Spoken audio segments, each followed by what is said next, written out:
Di ba minsan gano'n tayo eh. Kala mo yan na yung sakripisyo mo, di ba? Kala mo yan na yung bitbit ko naman 'to lagi. Eh, yung iba nga mas mabigat pa yung dala-dala eh. Di ba? So, tingnan natin, yan na ba yung best mo? Baka gusto mo, komportable ka lagi, 8 hours kang komportable. Eh, para ma-reach mo ang tagumpay mo sa buhay, kailangan merong mga panahon, oras na hindi tayo komportable.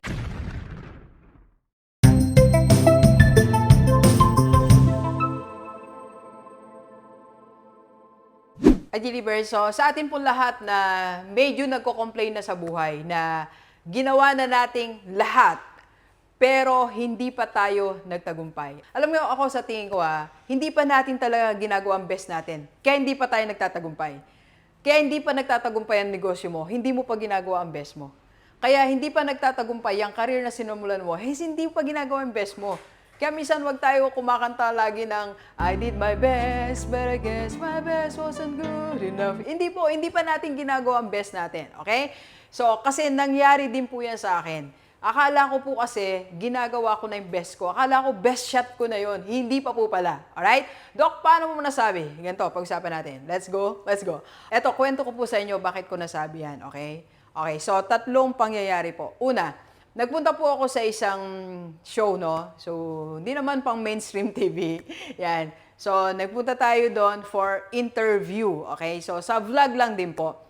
So, habang papunta po ako doon, dala-dala ko po itong notebook. Ito po yung notebook ng mga nag-inquire. Nandito po kayo, mga pangalan nyo po. Yan. So, ngayong umaga, 95 na po ang aking sinagot. May nakausap na ako mga 20. Imagine nyo yan, no? So, ito, dala-dala ko. Kahit saan ako magpunta. Kahapon, I had meeting sa mga CEO sa IMG Warriors, tapos nagpunta tayo IMG Makati, tapos yun nga, Manila muna tayo. Like ko itong dala. So sabi ko, sobra naman ang pagkasipag ni Rockstar. Sobra naman pagkasipag ko. Nag-breakfast kami, nag-coffee ako. Dala ko talaga to. And in between, nagsusulat ako, sumasagot ako. Pero alam nyo, eto nakita ko po doon sa area si Sir Jacob Hercito. Ay, Sir Jacob. Bunsong anak po siya ni dating President Erap Estrada. So, kwento, nag-meet kami, gano'n, nag-TikTok pa po kami. Alam niyo, nung paalis na siya, doon sa meeting niya, no, nung paalis na siya, nakita ko po siya. Alam niyo kung anong hawak niya? Meron siyang hawak na notebook, mas malaki po dito. So imagine ko itong tao na to na nag-aaral po siya. Huwag na natin banggitin masyadong detalye, no? Meron siyang mga inaaral, so may kaya na siya sa buhay. Tapos siya po nagsusulat, mas malaki pa dito ang notebook niya. Tapos ako magko-complain. Di ba minsan gano'n tayo eh. Kala mo yan na yung sakripisyo mo, di ba? Kala mo yan na yung bitbit ko naman 'to lagi. Eh yung iba nga mas mabigat pa yung dala-dala eh. Di ba? So tingnan natin, yan na ba yung best mo? Baka gusto mo, komportable ka lagi, 8 hours kang komportable. Eh para ma-reach mo ang tagumpay mo sa buhay, kailangan merong mga panahon, oras na hindi tayo komportable. Sinisip ko kasi ito, sabi ko, hindi ako komportable, naglalakad, dala-dala ko talaga ito, nagmamadali ako sa Greenbelt, dala-dala ko to.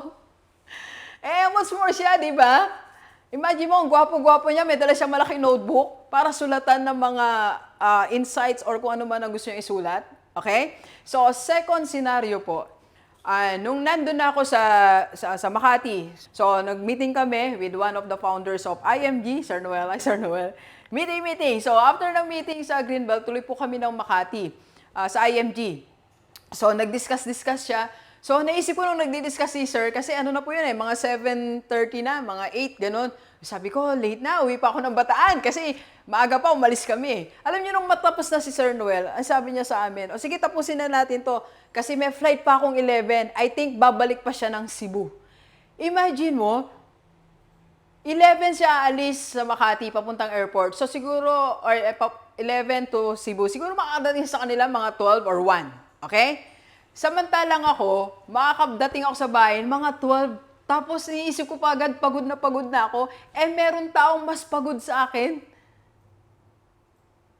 So, sa atin po lahat, pag iniisip natin mag-complain na, ano ba yan, alas 7 na, nagtatrabaho pa ako. Eh, tinaw ibang negosyante, natulog pa ba? Eh, buti nga nakakatulog ka ng 7 hours, ng 6 hours, yung iba 4 hours, iba 3 hours lang, para sa pangarap nila. Kaya kung tulog na tulog ka, 8 hours ang tulog mo, hindi natin mararating ang tagumpay natin. Hindi tayo makakarating dun sa buhay, dun sa lifestyle na gusto natin. Okay? So, pangatlong pagkakataon, nagkukwentuhan kami ni Ma'am Jen. Siya po ang aking trainer, no? CEO ko yan, Ma'am Jen Quinto. Let's go, let's go. Kwento-kwento kami gano'n. Tapos, kwento siya, sabi niya, gantong oras siya nagbiyahe, nagganon. Alam niyo ba na siya po ay nagbiyahe pala. Okay, nagbus from Pangasinan just to attend the meeting, just to see us, just to go to IMG Makati. So doon ko na-realize, sabi ko, parang nagko-complain ako, parang inisip ko, ang haba ng biyahe ko, 3 hours, tapos babalik ako 3 hours. Samantalang ako, nakasakay ako.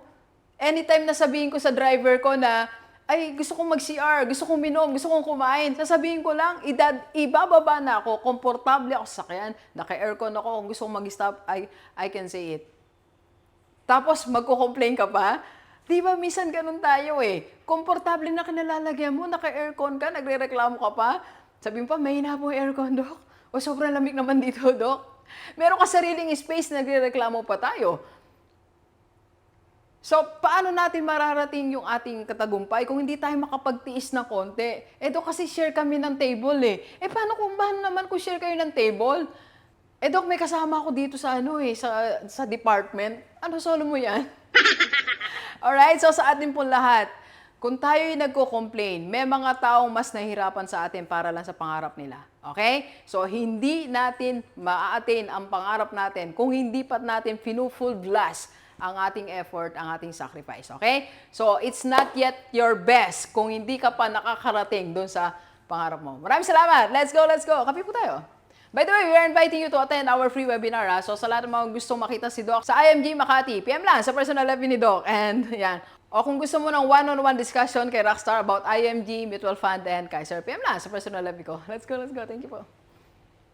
Thank you for watching. We are inviting you to attend our free webinar on how to save and invest the right way and how to avail sa Kaiser. PM na sa personal level ko po.